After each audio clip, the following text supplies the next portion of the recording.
የሐረግ ድራማ የዛሬው እጅግ በጣም የሚያስፈራ የሚዘገንን ነበረ። ሉሊትን እንደምታዩት እንግዲህ ያፌት እንዳለው ጥፍሯን ጣቷን ቆራርጦላት አምቶ በር ላይ ጥሏታል።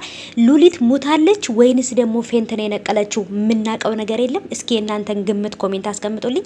ሉሊት ብትሞትም የሰራችውን ነው የምታገኘው። ግን ደግሞ እዛ ጋር ጽዮንና ቤዛ በጣም ደንግጠዋል። በጭራሽ ድጋሚ ሰው የሚሆኑ አይመስለኝም። በሩን ሲከፍቱ ነው የወደቀችው ማለት ነው። እዛው በር ላይ ያስቀምጧት ነበር የሄዱትና በጣም ጭካኔ የተሞላበት ነው። ሉሊትና ማን ነው ቤዛና ጽ እየተንቀጠቀጡ ነው። ምን እንደሚያደርጉ ግራ ገብቷቸው ማለት ነው። ቤተሰብ የእውነት በጣም ነው የሚያስፈራው። እኔ ራሴ ሰውነት የተንቀጠቀጠ የእውነት መስሎኝ ማለት ድራማ መሆኑን ራሱ ሰላም ሰላም፣ ውድ የተከበራችሁ የቻናሌ ቤተሰቦች እንዴት ናችሁ? ከኔ ጋር ሁሉ ሰላም ነው። ሰላማችሁ ይብዛልኝ ባላችሁበት ውድ ቤተሰቦች። ለቻናሌ አዲስ ከሆናችሁ ሰብስክራይብ አድርጋችሁ ቤተሰቡ ነው ነባሮች እንኳን በሰላም መጣችሁ ብያለሁ። ቤተሰብ የዛሬው የሐረግ ድራማ በጣም ነው የሚያሳዝን። እውነት ለመናገር ይሄን ብዬ ልነግራችሁ አልችልም። በጣም ነው የዘገነነኝ። ኤፍራታም እንግዲህ ያፌትን ለመከታተል ያፌትን ለማጥቃት ወይንም ያፌትን ለመጣል ቆርጣ ተነስታለች። ግን ደግሞ ቢኒያም ጋር ብታወራና ቢኒያምንም ደግሞ ኢንፎርሜሽን በመስጠት ብታግዘው በጣም ደስ ይለኛል ኤፍራታ። ምክንያቱም ቢኒያምም ናታ ያፌትን መጣል የሚፈልግ በጣም ምርጥ ጠበቃና ጀግና ስለሆነ ኤፍራታ ደግሞ ነገሮችን በማቀበል መረጃ በማቀበል ያሉትን እውነት ነገሮች እያቀበለች ብታግዘው አሪፍ ነው ብዬ አስባለሁ።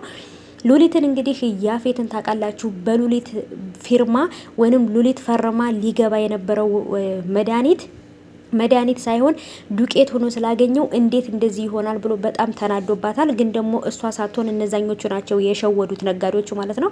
ስለዚህ በጣም ከባድ ነገር ተፈጥሮ ሉሊት መያዝና ጥፍሯን እያንዳንዷን እንትን ብዬ ነቅዬ ነው ህይወቷን ማጠፋው ብሏል ማለት ነው። መገደል እንዳለበት ነበር የተናገረው ባለፈው።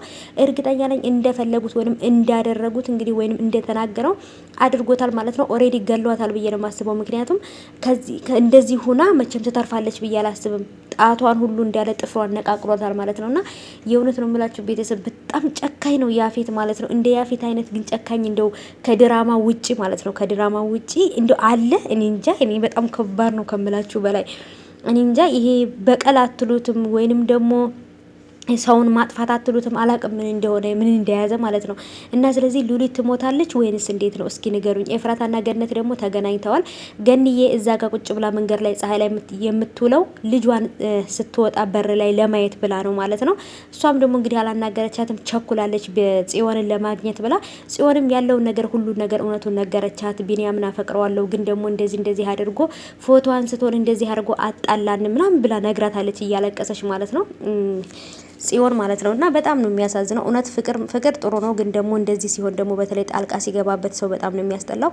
እና ቤተሰቦቼ ሉሊት የሞተች ይመስላችኋል ወይንስ እንዴት ነው? ብትሞት እኔ ምንም አይመስለኝም። ምክንያቱም ክፉ ስለሆነች የቤዛን እናት የገደለቻት እሷ ናት። ብዙ ሰዎችን አጥፍታለች በእጇ ብዙ ሴቶችንም አስለቅሳለች። እና ሞት ይገባታል ብዬ ነው የማስበው። ግን ደግሞ እንዴት ነው በተለይ ጽዮንና ቤዛ ሰው ሆኖ የሚሄዱ አይመስለኝም። በጣም ነው የደነገጡት፣ በጣም ነው የተንቀጠቀጡት። በተለይ በጨለማ ነው የሆነ ሰው ሞቶ በር ላይ ሲወድቅባቸው አስቡ ምን ሊሰማቸው እንደሚችል። እና በጣም መጥፎ ስሜት ውስጥ ነው ያሉት አሁን ላይ ማለት ነው። ምን እንደሚፈጠር አላቅም። የእናንተን ግምት እስቲ ኮሜንት ላይ ያስቀምጡልኝ። ትሞታለች ወይንስ አትሞትም ሉሊት? እስቲ ምን ታስባላችሁ?